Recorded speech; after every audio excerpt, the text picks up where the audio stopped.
I think the urgency and the commitment will have to increase, and I'm convinced in the next phase of new customer expectations, customers and their worries, their challenges will become more the guiding star than technology is. And we're moving into this new kind of customer expectations. And in my opinion, they're driven by three major evolutions that we're going to see in the next decade. Of course, it's going to be a continuation of innovation in terms of technology. That will not stop. But it's also going to be about the personal challenges and personal dreams of your consumers. And it's going to be about the macroeconomical problems and the challenges that the world is facing. But let's not be naive. Technology will still be a big part of how our customers will behave in the future. We see this evolution of what they call general purpose technologies. These are all four of them are in an early stage. They're all at the beginning of an S-curve. AI, 5G, quantum computing, and robotics, each of them individually has the power to transform customer relations, but they're all happening at the same time, which will, have an impact to certain businesses. There are many examples you can give. I wanted to focus here on retail and consumer goods to see what this could mean to your industry. This could create some completely new customer journeys. This could create a world of automated commerce, a world where the customer is no longer part of the decision flow, a world where algorithms are part of that decision flow, and where I, as a consumer, I may outsource certain decision processes to a machine, to an algorithm.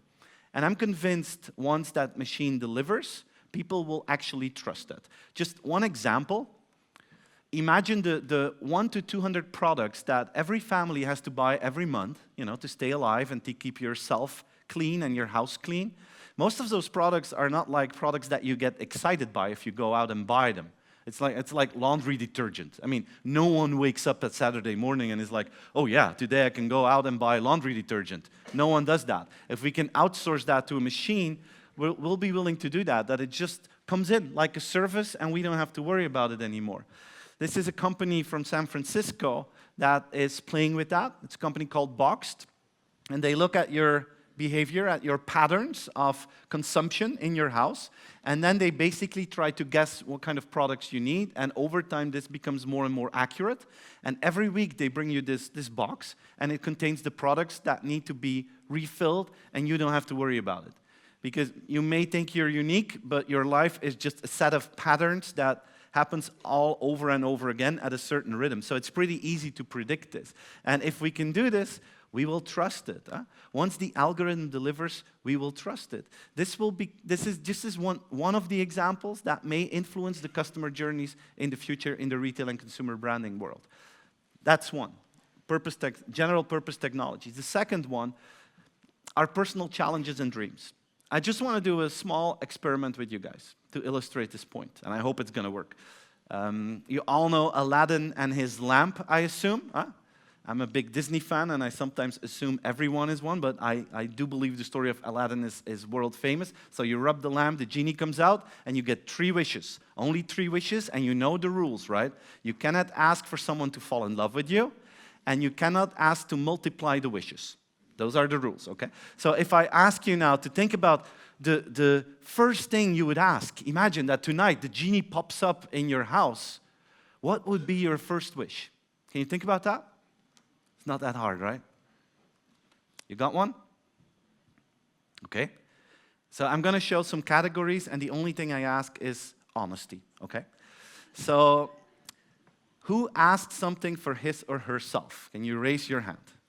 Okay, and we're together here, we can be totally honest about that, okay. Who asked something for kids, friends, or family? Yeah. Okay, can those 2 categories raise their hand? Okay, this is a normal group of people, I can already tell you that. Just out of curiosity, who solved the world problem? Okay, we got about 5% very rich people in the room, so congratulations with that. But, I like to use this example because, I'm not against saving the planet. I'm going to talk about that later on, but I think what is a crucial insight that we have to outspeak as an organization, consumers first think me, then the rest of the world. And, you could have solved the war in Syria. You could have saved the Amazon forest in Brazil.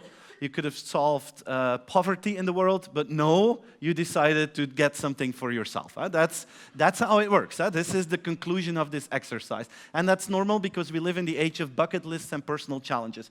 I am, on Thursday, it's my birthday, I'm going to become 43. And I feel like the biggest loser among all the 40-plus people because I haven't done a marathon yet. And I'm going to be totally brutally honest with you, I will never, ever do one. And on a reception, you always are the guy left out and that no one wants to talk with because you're not into marathons. That's part of the bucket list dream generation that we have become.